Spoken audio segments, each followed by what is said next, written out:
नमस्कार साथियों, आप सभी का स्वागत है आपके अपने YouTube channel GK with Kashyap में। दोस्तों, आज मैं महत्वपूर्ण टॉपिक हिंदी टेस्ट सीरीज भाग 3 लेके आया हूं। और दोस्तों, इसमें 50 क्वेश्चंस ऐड किए गए हैं। यदि आप लोगों के 45 क्वेश्चन सही हो जाते हैं तो आप लोगों का अच्छा लेवल है, गुड है। यदि इससे भी ज़्यादा होते हैं तो आपका दोस्तों एक्सीलेंट है। और यदि कम रहते हैं तो आप लोग जान सकते हैं कि कितनी आप लोगों की तैयारी है। ये आपका लेवल बताएगा, आपके अंदर एक आग और जुनून पैदा करेगा। पूरा टेस्ट लगाइए दोस्तों और कमेंट करके बताइए कि कितने आपके सही हो रहे हैं। चलिए दोस्तों, बिना देरी करते हुए क्वेश्चन नंबर 1 की ओर से शुरू करते हैं। पहला क्वेश्चन दिया गया दोस्तों, निम्नलिखित में से कौन सा शब्द जो है तत्सम है। तत्सम पूछा गया दोस्तों। यहाँ पे तत्सम का मतलब संस्कृत भाषा का शब्द कौन सा है दोस्तों। बहु दिया गया, धाम, बिजली या फिर ज्ञान। क्या होगा दोस्तों, यहाँ पे ऑप्शन नंबर आपका चौथा सही हो जाएगा, यानी ज्ञान। ये ज्ञान दोस्तों यहाँ पे क्या दिया गया है, तत्सम दिया गया है। और सभी क्या दिए गए हैं, ये तद्भव दिए गए हैं, तो इनको छोड़ देना है और तत्सम ही लगाना है। क्या होगा यहाँ पे, ज्ञान। बहु का क्या होता है दोस्तों, ये तद्भव दिए गए, इसका तत्सम क्या होगा, तत्सम हो जाएगा दोस्तों वधु, वधु हो जाएगा। वहीं पे धाम का दोस्तों धर्म हो जाता है। और विद्युत का, इसका बिजली का दोस्तों विद्युत हो जाता है, विद्युत, इस तरह से। उसके बाद में अगला क्वेश्चन देखते हैं दोस्तों। रहीमन जो गति दीप की, कुल कपूत गति सोए, बारे उजियारे लगें, बढ़े अंधेरो होए। दोस्तों यहाँ पे आप लोगों को उपरोक्त पंक्ति में कौन सा अलंकार पूछा गया, क्या है, अलंकार पूछा गया दोस्तों। अब आप लोगों को बताना है कि उपमा है, श्लेष है, अनुप्रास है या फिर रूपक है। दोस्तों यहाँ पे आपका पहले जान लेते हैं आंसर, फिर इसका अर्थ जान लेते हैं। आपका आंसर दूसरा हो जाएगा, यानी श्लेष। यानी श्लेष अलंकार की पहचान क्या है, जिस अलंकार में एक शब्द के अनेक अर्थ हों वहाँ पे श्लेष अलंकार होता है। चलिए देख लेते हैं यहाँ पे क्या इसका अर्थ है। रहीमन गति दीप की, कुल कपूत गति सोए। यहाँ पे रहीम जी कहते हैं जो गति यहाँ पे दीप की होती है वही कुल कपूत की होती है। कुल यानी कुटुंब का, परिवार का कोई व्यक्ति कुपूत होता है, उसी तरह से दीप की। जब ये दोनों, बारे का मतलब, यहाँ पे बारे का मतलब दो अर्थ दिए गए। एक बार तो दिया गया दीपक के अर्थ में दिया गया, बारे का मतलब बारना, यानी उसे जलाना, जलाया जाता है। शुरुआत में अच्छा लगता है, बरते हुए, जलते हुए, तो इसका मतलब दीपक जल रहा है तो अच्छे लगते हैं, उजियारे लगते हैं, उजियारा बढ़ाते हैं। वहीं पे बारे का मतलब यहाँ पे बच्चे के अर्थ में देता है, तो इसका मतलब बारे का मतलब छोटे हैं, अभी एकदम हाल के ही हैं, तो अच्छे लगते हैं। अब उसमें अवगुण तो पता ही नहीं कितने हैं। अब जैसे ही अब बारे उजियारे लगें, बढ़े अंधेरो होए। दोस्तों यहाँ पे बढ़े का आप सुन लीजिए। बढ़े का मतलब यहाँ पे कई दिए गए हैं। बढ़े का मतलब होता है यहाँ पे लड़के के अर्थ में, कुपूत के अर्थ में दिया गया। बढ़े का मतलब होता है बढ़ रहे हैं, लंबाई बढ़ रही है, ऊंचाई बढ़ रही है, यानी उम्र बढ़ रही है, तो उनका जो है कुपूतपन दिख रहा है। और वहीं पे ये दीपक के संदर्भ में देखें तो बढ़े का मतलब होता है अब वो बुझ गए, बुझ जाने से कैसा हो जाता है, अंधेरा हो जाता है। दीपक के बुझने से अंधेरा होता है, वहीं पे कुपूत के बढ़ने से भी अंधेरा होता है परिवार में या घर में। चलिए देख लेते हैं अगला प्रश्न। जिसका शत्रु उत्पन्न ना हुआ हो उसे क्या कहते हैं दोस्तों। अजात शत्रु, शत्रु जन्महंता, या शत्रु रहित, या आस्तिक। आस्तिक का दोस्तों सभी को मालूम होगा, जो भगवान में, ईश्वर में विश्वास करता हो। ऑप्शन नंबर इसका पहला सही हो जाएगा, यानी अजात शत्रु। आगे देखते हैं, उर्वशी होना मुहावरा या वाक्यांश का क्या अर्थ है दोस्तों, क्या शब्द है इसका अर्थ है इस शब्द का, उर्वशी होना। चलिए देख लेते हैं दोस्तों। दिखाई ना देना, दुश्मन होना, प्रियाति प्रिय होना, इनमें से कोई नहीं, तो क्या होगा दोस्तों, क्या होगा, ऑप्शन नंबर तीसरा सही हो जाएगा, यानी प्रियाति प्रिय होना, उर्वशी होने का अर्थ। वहीं पे अगला देखते हैं दोस्तों, पांचवा। सुधा का विलोम शब्द क्या है दोस्तों। सुधा का विलोम पूछा गया है, तो आप लोगों को बताना है दोस्तों। आप लोग भी आंसर करते रहिए जल्दी से जल्दी। चलिए देखते हैं, गरल, गहरा, घाट या फिर सरल। क्या होगा दोस्तों यहाँ पे, आपका ऑप्शन नंबर पहला सही हो जाएगा, यानी गरल होता है सुधा का विलोम। अगला प्रश्न पांचवा देखते हैं दोस्तों। निम्नलिखित में से कमल का पर्यायवाची है दोस्तों। थोड़ा स्पीड में इसलिए चल रहे हैं कहीं वीडियो लंबा ना हो जाए। चलिए कमल का पर्यायवाची बताइए दोस्तों। यहाँ पे कमल का पर्यायवाची पूछा गया दोस्तों, ध्यान रखना है, विलोम मत लगा देना। तो इसमें दिया गया है अरविंद, मदन, मनोज, अनद। तो कौन सा होगा दोस्तों यहाँ पे? अरविंद हो जाएगा दोस्तों। यहाँ पे कमल का पर्यायवाची क्या होगा दोस्तों? अरविंद हो जाएगा। मदन, मनोज ये दोस्तों किसके हैं? कामदेव के हैं। अनद किसका है दोस्तों? कुबेर का है। अनद कुबेर का है। तो यहाँ पे ऑप्शन नंबर पहला सही हो जाएगा, कमल का पर्यायवाची अरविंद। वहीं पे चलते हैं दोस्तों। निम्नलिखित में से कौन सा निश्चयवाचक सर्वनाम है? निश्चयवाचक का मतलब एकदम फिक्स वाला, ये एकदम फिक्स है। तो मैं, क्या मैं है? नहीं है यहाँ पे। कोई भी नहीं है, कुछ भी नहीं है। और क्या है तो यहाँ पे दोस्तों ऑप्शन नंबर चौथा सही हो जाएगा। यह, ये, वह, वे, ये सब दोस्तों क्या होते हैं? निश्चयवाचक। आगे चलते हैं दोस्तों। अगला प्रश्न, बंगाल गजट ये साप्ताहिक समाचार पत्र है, किस भाषा में? दोस्तों भाषा पूछ दिया गया यहाँ पे, किस भाषा में संपादित किया गया था? किसमें दोस्तों? बंगाली, उर्दू, हिंदी या फिर अंग्रेजी? तो ऑप्शन नंबर आपका क्या हो जाएगा दोस्तों? यहाँ पे अंग्रेजी हो जाएगा। बंगाली लगा के गलत मत कर लेना। अगला प्रश्न दोस्तों, आगे कुआं पीछे खाई वाक्यांश का अर्थ क्या होगा? क्या अर्थ होगा दोस्तों? हर तरफ हानि की आशंका, खाई के आगे कुआं, कुआं खाई आमने सामने, चारों तरफ फायदा। तो ये तो गलत हो जाएगा देखते ही। चलिए दोस्तों कौन सा होगा? ऑप्शन नंबर पहला सही हो जाएगा, हर तरफ हानि की आशंका, आगे कुआं पीछे खाई। आगे चलते हैं दोस्तों। अर्ध सममात्रिक छंद नहीं है दोस्तों, नहीं वाला जो वर्ड आता है उसको ध्यान रखना है। कौन सा नहीं है दोस्तों? दोहा, सोरठा, वैरवे या फिर चौपाई? तो कौन सा नहीं है दोस्तों?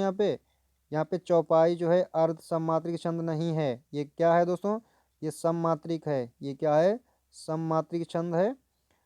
और ऊपर के जितने भी दिए गए हैं ये सब क्या हैं? अर्ध सममात्रिक छंद हैं। आपको पूछा गया है नहीं, वो आपका ये आंसर नंबर चौथा सही हो जाएगा दोस्तों। और सभी को मालूम होगा कि दोहा का उल्टा सोरठा होता है दोस्तों। दोहा में पहले और तीसरे में 13-13 मात्राएं और दूसरे चौथे में 11-11 मात्राएं होती हैं दोस्तों। और उसके बाद में देख लेते हैं वैरमे में विषम चरणों में जो है यानी पहले और तीसरे में 12-12, और सम चरणों में यानी दूसरे और चौथे में कितनी होती हैं दोस्तों? 7-7 मात्राएं होती हैं। कितनी? 7-7 मात्राएं होती हैं। चौपाई कैसे याद रखेंगे दोस्तों? चार पाई में कितने पैर होते हैं? 4 होते हैं। 4 का वर्ग कितना होता है? 16, यानी 16-16 मात्राएं होती हैं दोस्तों। आगे चलते हैं। चमड़ी जाए पर दमड़ी न जाए, लोकोक्ति का अर्थ क्या है?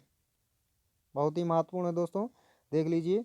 अत्यंत कंजूस होना, चमड़ी दमड़ी का साथी, बहुत खर्चीला या फिर दानी? तो देखते ही आंसर कर देंगे आप लोग। क्या होगा? ऑप्शन नंबर पहला सही हो जाएगा दोस्तों। आगे बढ़ते हैं। छंद कितने प्रकार के होते हैं दोस्तों? 8 प्रकार के, 4 प्रकार के, या 6 प्रकार के, या फिर 3 प्रकार के? क्या होगा ऑप्शन दोस्तों? आपका ऑप्शन नंबर चौथा सही हो जाएगा, यानी 3 प्रकार के होते हैं। कितने दोस्तों? 3 प्रकार के होते हैं। कौन कौन से? सममात्रिक, विषम मात्रिक और अर्ध सममात्रिक छंद। आगे चलते हैं दोस्तों। मोर का पर्यायवाची पूछा गया यहाँ पे दोस्तों। किसका? मोर का पर्यायवाची नहीं है दोस्तों। मोर का नहीं पूछा गया है। मोर का नहीं, पर्यायवाची नहीं पूछा गया है, मोर का नहीं पूछा गया है। कौन सा नहीं हो सकता है दोस्तों? कलापी होता है, सिखी भी होता है और केकी भी होता है दोस्तों। ये तमचूक नहीं होता है दोस्तों। तमचूक किसका है? यही ऑप्शन नंबर तीसरा सही हो जाएगा। तमचूक दोस्तों मुर्गे का है, मुर्गा। आगे चलते हैं। जिसकी लाठी उसकी भैंस बाली कथा चरितार्थ होती है, दिए गए वाक्य में अशुद्धि छांटिए। दोस्तों अशुद्ध यहाँ पे निकालनी है। कौन सा यहाँ पे पूरे वाक्य में क्या शब्द जो है अशुद्ध लिखा गया है? तो जिसकी लाठी उसकी भैंस आप लोगों ने हजारों बार सुना होगा। कथा चरितार्थ होती है, क्या कथा होती है या फिर कहावत होती है? तो यहाँ पे दोस्तों ऑप्शन नंबर आपका तीसरा सही हो जाएगा, यानी यही पूछा गया है यहाँ पे कि कौन सा अशुद्ध है। तो कथा नहीं कहावत होता है, कहावत। क्या होगा दोस्तों? कहावत होगा। तो यहाँ पे कथा ना होके कहावत हो जाएगा।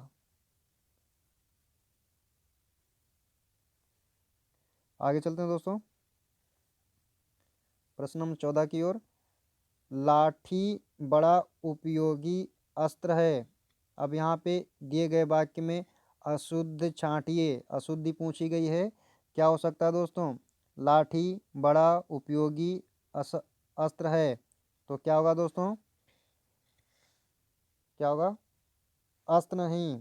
यहाँ पे जो है ऑप्शन नंबर आपका चौथा सही हो जाएगा। अस्त्र नहीं शस्त्र होता है। क्या होता है? शस्त्र होता है। इस तरह से।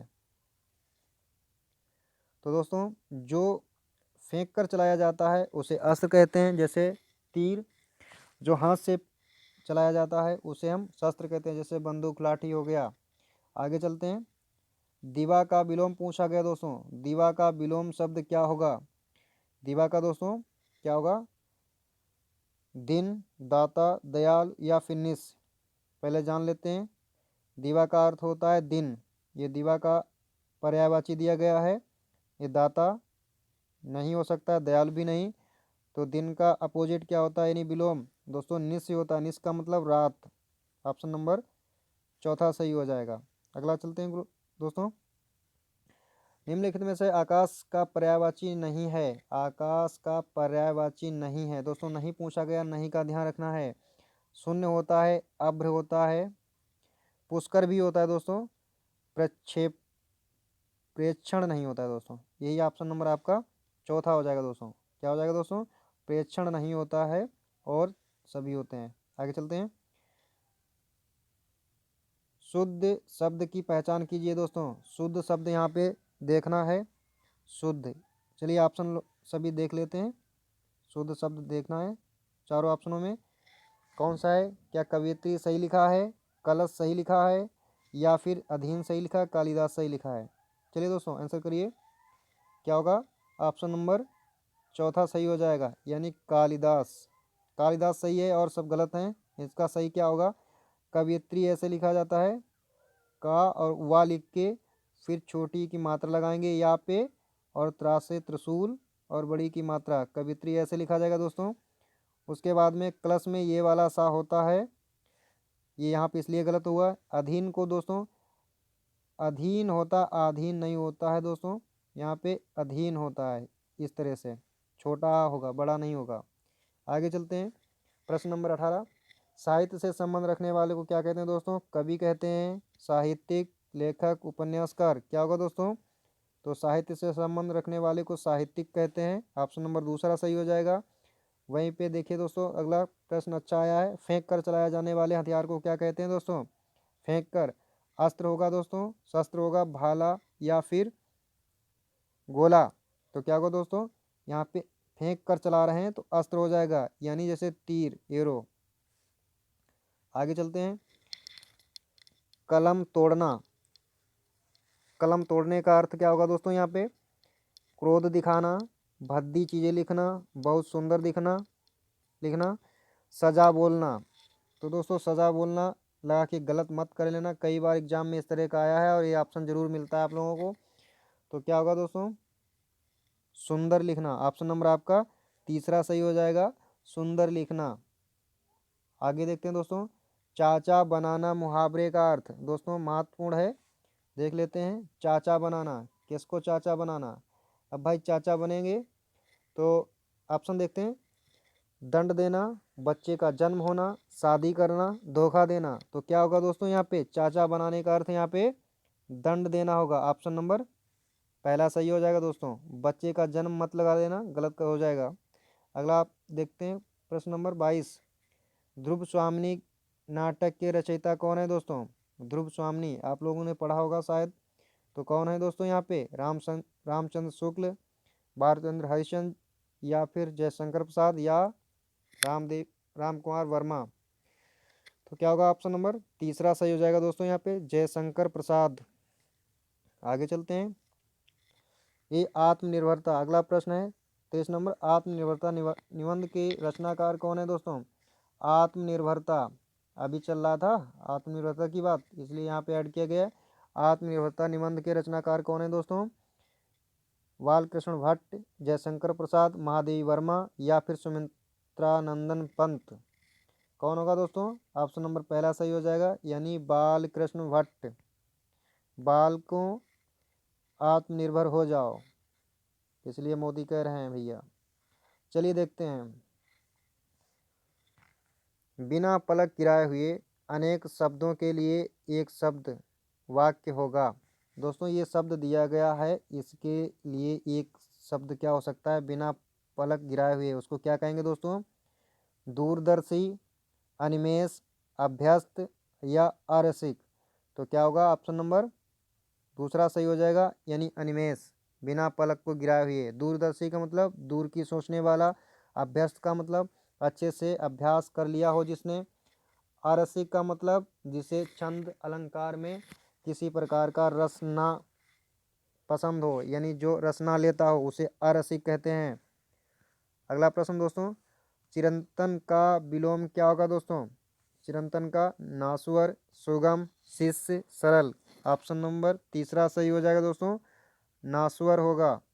आगे नागर का, दोस्तों नागर का यहाँ पे पूछा गया है कि पर्यायवाची क्या है दोस्तों? नागर देख लीजिए अच्छे से, फिर इसका अगला जो है प्रश्न ऑप्शन देख लेते हैं। नगर होगा, ग्रामवासी होगा, या फिर दिनकर होगा, या चतुर होगा। तो ऑप्शन नंबर आपका चौथा ही सही हो जाएगा, यानी चतुर होता है नागर का मतलब। आगे देखते हैं दोस्तों।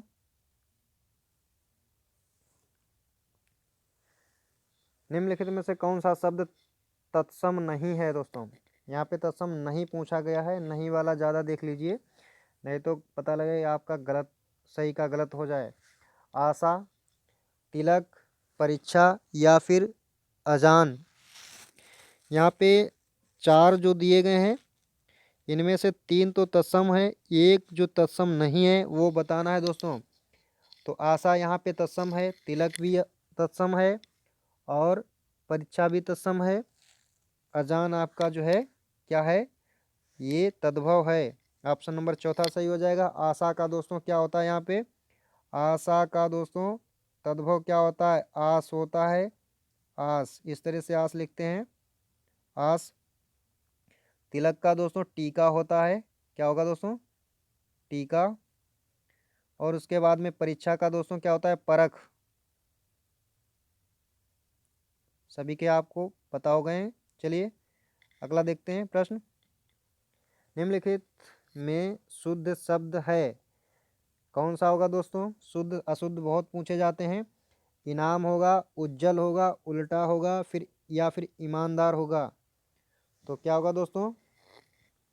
ऑप्शन नंबर पहला सही हो जाएगा, इनाम होता है दोस्तों। यहाँ पे छोटी की मात्रा लगती है, बड़ी की नहीं होती है। और उज्जवल में क्या गलती है? इसमें दो बार जा होता है, मगर आधा आधा होता है, कभी पूरा नहीं उज्जवल में जा लिखा जाता है, इस तरह से लिखा जाता है उज्जवल। उसके बाद में उल्टा क्या गलत है? उल्टा में पूरा ला होता है, कभी आधा नहीं होता है। आधा लिख के गलत मत कभी लिखना, उल्टा ऐसे लिखा जाएगा, इसलिए गलत हुआ है। ईमानदार में दोस्तों बड़ी की मात्रा होती है, यानी बड़ी ही होता है, इसलिए गलत हुआ है। तो इसमें पहला होगा ऑप्शन नंबर। आगे चलते हैं दोस्तों। निम्नलिखित में से कौन सा शब्द सदैव एक वचन में प्रयोग होता है? कौन सा है दोस्तों? सामान, प्राण, होश, हस्ताक्षर। तो क्या होगा दोस्तों? ऑप्शन नंबर पहला सही हो जाएगा, सामान। सामान जो है एक वचन है, कैसे जानेंगे, कैसे याद रखेंगे? जनता, तो कौन कौन से पहले एक वचन वाले देख लेते हैं। जनता, और ये अलग से वर्ड लिख लेते हैं, अपने। तो आपको एक पूरा सेंटेंस बना देंगे, अच्छे से याद हो जाएगा। जनता, अपने। ये अपने तो यहाँ पे इसको साइलेंट रखना है। जनता के बाद में माल, सामान, सामग्री, सामग्री, इस तरह से। उसके बाद में सोना, सोना। ये सब दोस्तों क्या होते हैं?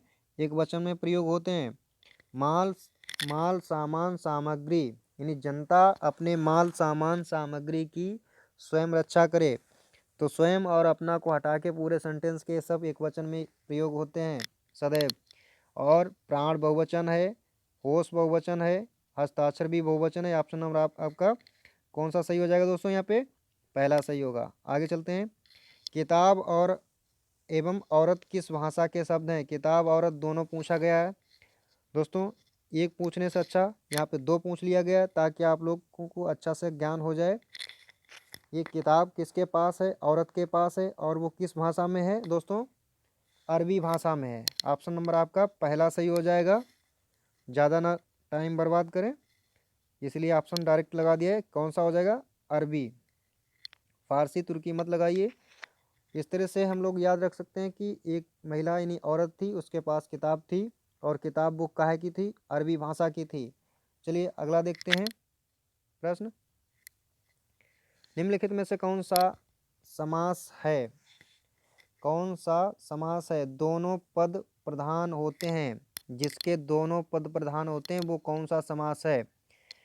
तत्पुरुष, कर्मधारय, द्वंद्व या फिर द्विगु? दोस्तों जिसमें दोनों पद प्रधान होते हैं उसे हम कहते हैं, क्या होगा दोस्तों? तत्पुरुष, कर्मधारय, द्विगु या फिर द्वंद्व? तो यहाँ पे दोस्तों ये द्वंद्व हो जाएगा, और द्विगु में छोटा की मात्रा छूटी है, यहाँ पे मिसप्रिंट हुआ है। तो चलिए जान लेते हैं दोस्तों। जिसका पूर्व पद प्रधान होता है उसे दोस्तों अभिभाव समास कहते हैं। जिसका उत्तर पद प्रधान होता है उसे हम तत्पुरुष, वो कौन कौन से हैं? तत्पुरुष और कर्मधारय और द्विगु, ये तीन जो समास हैं इनके उत्तर पद प्रधान होते हैं। और पूर्व पद किसके होते हैं दोस्तों? केवल एक है, वो है अभिभाव। और उसके बाद में देखते हैं द्विगु। द्विगु के दोनों जो हैं पद प्रधान होते हैं। और बहुब्री का दोस्तों दोनों पद अप्रधान होते हैं। चलिए अगला देखते हैं। निम्नलिखित में से कौन सा शब्द तद्भव नहीं है? दोस्तों तद्भव नहीं पूछा गया है, तो नहीं का भी ध्यान रखेंगे और करिए दोस्तों आंसर। तो क्या होगा? वज्रंग, मामा, मौत या फिर मल? तो क्या होगा दोस्तों? यहाँ पे ये तद्भव नहीं है, वो है आपका मल। ऑप्शन नंबर चौथा। और मल ये क्या है? तत्सम है, और इसका तद्भव क्या होगा? मैल होगा दोस्तों, मैल। आगे चलते हैं। जो हिसाब किताब की जांच करता हो उसे कहते हैं, क्या कहते हैं दोस्तों? पंडित, ज्ञाता, अंकेक्षक या फिर अध्यापक? करिए दोस्तों आंसर इसका। ऑप्शन नंबर तीसरा सही हो जाएगा, यानी अंकेक्षक। अगला प्रश्न दोस्तों। निम्नलिखित में से कौन सा शब्द तत्सम है? तत्सम पूछा गया दोस्तों, यानी संस्कृत का। दीपक, दही, दर्शन, पाती? तो क्या होगा? ऑप्शन नंबर पहला सही हो जाएगा, दीपक। इसका दोस्तों तद्भव क्या होता है? दिया होता है, दिया। इस तरह से बड़ी की मात्रा लगा के। और इसका तत्सम क्या हो जाएगा? दही का दधि होता है, दर्शन का दर्शन। इस तरह से लिखते हैं, दर्शन ये वाला तत्सम हो जाएगा। और पाती का पत्रिका होता है दोस्तों। आगे चलते हैं। अगला प्रश्न। स्तंभ का तद्भव क्या होगा दोस्तों? स्तंभ पूछा गया है, यहाँ पे महत्वपूर्ण प्रश्न है दोस्तों। इस तरह से एग्जाम में पूछा जाता है। स्तंभ का तद्भव पूछा गया, क्या होगा? था, थाम, थाई या फिर थाई? तो ऑप्शन नंबर आपका दूसरा सही हो जाएगा, यानी थाम। थाम का ये क्या है? थाम ये तद्भव है, और स्तंभ क्या है? तत्सम है। आगे चलते हैं दोस्तों। अज्ञा बैताल मुहावरे का अर्थ क्या होगा? क्रोधी, चतुर, मूर्ख या फिर हंसमुख? क्या होगा दोस्तों? ऑप्शन नंबर पहला सही हो जाएगा, क्रोधी। आगे चलते हैं दोस्तों। 37 नंबर। मोहन भोजन करके सो गया। मोहन है क्या करके? भोजन करके, भोजन करके सो गया। भोजन करके कौन सी क्रिया है? कौन सी है दोस्तों? सहायक क्रिया, अकर्मक क्रिया, पूर्वकालिक क्रिया या फिर इनमें से कोई नहीं। तो क्या होगा दोस्तों? पूर्वकालिक क्रिया। पूर्वकालिक क्रिया वो क्रिया होती है दोस्तों जब किसी कर्ता द्वारा एक कार्य को करके दूसरा कार्य शुरू किया जाता है, यानी एक कार्य को फिनिश करके और दूसरा कार्य जो किया जाता है, तो उसमें पहली वाली क्रिया को हम क्या कहते हैं? पूर्वकालिक क्रिया कहते हैं दोस्तों। क्या होगी? पूर्वकालिक, यानी पहले की क्रिया। तो इसमें क्या किया? पहले भोजन किया, उसके बाद में सोया है, तो भोजन करके तो क्या होगा दोस्तों? पूर्वकालिक होगा। आगे चलते हैं। अपील शब्द है दोस्तों, अपील कौन सा शब्द है? अंग्रेजी है, अरबी है, उर्दू है या फिर तुर्की? तो दोस्तों आप लोग जानते होंगे अपील करते हैं, ये जितने भी कोर्ट कचहरी वाले शब्द लगभग क्या हैं? अंग्रेजी के हैं। कैसे हैं? अंग्रेजी के। तो ऑप्शन नंबर पहला सही हो जाएगा। अपील शब्द जो है अंग्रेजी भाषा का है। ये कई बार पूछा भी गया है दोस्तों, कभी तत्सम तद्भव करके पूछा गया, कभी विदेशस करके पूछा गया, कभी इस तरह से पूछा गया है। गौशाला में कौन सा समास है दोस्तों? गौशाला कर्मधारय है, तत्पुरुष, बहुब्रीहि या फिर द्विगु? तो कैसे लगाएंगे दोस्तों? गौ, गौ मीन्स गाय, गाय के लिए शाला, तो के लिए क्या हो जाएगा दोस्तों? तत्पुरुष समास हो जाएगा। आगे चलते हैं दोस्तों। 40 नंबर, निम्नलिखित में से अघोष वर्ण क्या है? क्या पूछा गया दोस्तों यहाँ पे? अघोष, अघोष वर्ण पूछा गया है। तो क्या होगा? ट, घ, ढ या फिर अणा?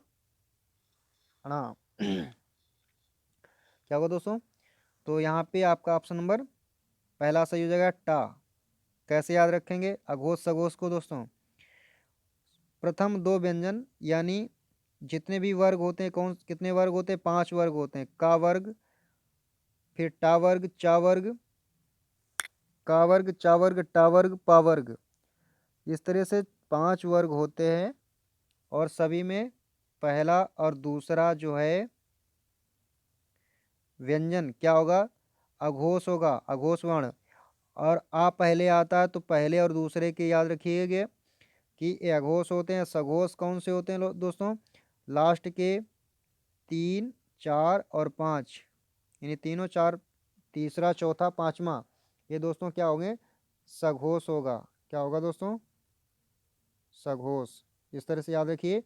सा बाद में आता है तो बाद वाले अक्षर तीनों, और आ पहले आता है तो आ यानी पहले के 2 अक्षर जितने भी वर्ग होते हैं उनके। तो इसमें टा जो है प्रथम वर्ग में, और टा जो है वर्ग का पहला अक्षर है। आगे देखते हैं दोस्तों। निम्नलिखित में से समृत स्वर कौन सा है दोस्तों? समृत, विवृत, इस तरह से सब कई बार पूछा गया है। इसको अच्छे से एकदम याद कर लीजिए, कभी गलत ना हो फिर दोबारा। चलिए देखते हैं दोस्तों इसमें कौन सा समृत होगा? ई, ए, आ या फिर आ? तो क्या होगा दोस्तों? ऑप्शन नंबर पहला सही हो जाएगा। समृत में कौन कौन से होते हैं? यानी ई हो जाएगा, और फिर बड़ी ई हो जाएगा, छोटा ऊ, और यहाँ पे बड़ा ऊ यानी ऊ। इस तरह से तीन यानी चारों जो स्वर हैं वो क्या हैं? समृत हैं। आगे चलते हैं दोस्तों। क्षत्रिय का तद्भव पूछा गया दोस्तों। क्या? तद्भव। तद्भव का मतलब हिंदी, हिंदी वर्ड क्या होगा क्षत्रिय का? खत्री, छत्री, क्षेत्री या क्षेत्र? क्या होगा दोस्तों? खत्री होगा। क्या होगा दोस्तों? खत्री। आगे चलते हैं। कागजी घोड़े दौड़ाना, मुहावरे का अर्थ क्या होगा दोस्तों? लंबी लिखा पढ़ी करना, बेकार बातें करना, लिखित प्रमाण देना, समस्या का निस्तारण करना। ऑप्शन नंबर आपका पहला सही हो जाएगा, लंबी लिखा पढ़ी करना। आगे चलते हैं दोस्तों। आसमान सिर पर उठाना, क्या होगा दोस्तों इसका? शोरगुल करना, लड़ना झगड़ना, भारी बोझा उठाना या फिर चुगली करना? क्या होगा दोस्तों? करिए आंसर। 44 में का आंसर नंबर पहला सही हो जाएगा दोस्तों, यानी शोरगुल करना, आसमान सिर पे उठाना। बच्चे शैतानी होते ना, आसमान सिर पे उठा लेते हैं। चलिए देखते हैं अगला प्रश्न इसी सीरीज का 45वां। बिन पग चलय सुनय बिन काना, कर विन करम करय निधिनाना विधिनाना। दोस्तों उपरोक्त पंक्तियों में कौन सा अलंकार है? विभावना, अतिशयोक्ति, प्रतीप या फिर रूपक। तो क्या होगा दोस्तों इसमें? आपका ऑप्शन नंबर पहला सही हो जाएगा, यानी विभावना। विभावना का पहचान कैसे करेंगे? कौन सा अलंकार है? विभावना। विभावना की पहचान दोस्तों ये है कि बिना कारण के और कार की निष्पत्ति जहाँ पे होती है वहाँ पे विभावना अलंकार होता है। कारण कुछ भी नहीं है, यानी पैर है नहीं और चल रहे हैं, तो कैसे चल रहे हैं? बिन पग चले सुनय बिन काना, बिना कान के सुन भी रहे हैं। और कर बिन कर्म करे विदिनाना, तो इस तरह से यहाँ पे विभावना अलंकार होगा। चलिए दोस्तों अगला चलते हैं। अगला प्रश्न क्या होगा? कम बोलने वाले को क्या कहते हैं? क्या कहते हैं दोस्तों यहाँ पे? मधुरभाषी, मितभाषी या फिर चुप रहने वाला। अगला क्या होगा? इनमें से कोई नहीं। तो क्या होगा ऑप्शन नंबर? कम बोलने वाले को क्या कहते हैं दोस्तों? मितभाषी, यानी मित का मतलब ही कम होता है। क्या होता है दोस्तों? कम होता है। आगे चलते हैं। अगला प्रश्न, प्रत्यक्ष में कौन सा उपसर्ग है दोस्तों? उपसर्ग कहाँ पीछे लगता है या बाद में शब्द के? दोस्तों उपसर्ग पहले लगता है, शब्द के पहले लगता है। तो प्रत्यक्ष में कौन सा हो सकता है दोस्तों? ऑप्शन नंबर पहला, दूसरा, तीसरा या फिर चौथा। तो दोस्तों इसमें प्रत्यक्ष में ऑप्शन नंबर आपका पहला सही हो जाएगा, यानी प्रति। दोस्तों आप लोग भी आंसर करते रहिए साथ में, और कमेंट करके बताइए कि आप लोगों के कितने सही हुए। आप ये सीरीज समाप्त होने जा रही है दोस्तों। छोटा सा आपसे रिक्वेस्ट है कि आप लोग हमारे चैनल पर नए व्यूवर्स हैं और हमारा चैनल अच्छा लगा है, टेस्ट सीरीज अच्छी लगी है, तो आप लोग हमारे कमेंट सेक्शन में जाइए और कमेंट करके बताइए कैसा लगा है। और चैनल को लाइक और सब्सक्राइब करना ना भूलें, बेल आइकन को प्रेस कर दें। जितनी भी सीरीज़ आप लोगों को अपलोड की जाएगी सबसे पहले आप तक पहुंच जाएगी। आप लोग बेल आइकन को प्रेस कर लीजिए। चलिए दोस्तों अगला प्रश्न, किस शब्द में उपसर्ग नहीं है? निपात, निषेध, लेखक, ओढ़ना। दोस्तों यहाँ पे उपसर्ग नहीं है पूछा गया, किस शब्द में उपसर्ग का यूज हुआ ही नहीं है, पूरा शब्द बन गया है दोस्तों। तो क्या होगा दोस्तों? इसमें प्रत्यय का प्रयोग हुआ है, उपसर्ग का नहीं। तो क्या है? निपात, निषेध, लेखक या फिर ओढ़ना। तो यहाँ पे ऑप्शन नंबर आपका चौथा सही हो जाएगा, यानी ओढ़ना सही है। ओढ़ना में ना बाद में ओढ़ के ना जोड़ दिया गया है, तो ओढ़ना हो गया। अगला देखते हैं सीरीज का 49वां। विद्यालय में कौन सी संधि है? दोस्तों बहुत ही ईजी है, सभी जानते होंगे। विद्यालय में कौन सी संधि है? दीर्घ संधि है दोस्तों। बड़ा, बड़ी, बड़ाऊ, इस तरह के जो दूसरा वर्ण हो सॉरी, यानी किसी शब्द का दूसरे वर्ण में क्या हो? बड़ी की मात्रा हो, बढ़िया की मात्रा हो और बड़ाऊ की मात्रा हो, तो उसमें क्या होता है? दीर्घ संधि होती है। क्या होती है? दीर्घ संधि। तो विद्यालय में विद्या में बड़ा की मात्रा है, तो यहाँ पे दीर्घ संधि हो गई। चलिए अगला देखते हैं। ये पहचान थी दोस्तों ये सीरीज का महत्वपूर्ण और अंतिम प्रश्न है। दोस्तों हमारा जो है वीडियो अच्छा लगा हो इस टॉपिक पे, तो इसमें दोस्तों लाइक ज़रूर कर दीजिए। चलिए देखते हैं दोस्तों, छंद का सर्वप्रथम उल्लेख कहाँ मिलता है? ऋग्वेद में, सामवेद में या फिर यजुर्वेद में? दोस्तों कहाँ मिलता है? सामवेद में या फिर ऋग्वेद में? कहाँ मिलता है? ऋग्वेद में। चलिए दोस्तों आज के लिए इतना ही। Thanks for watching.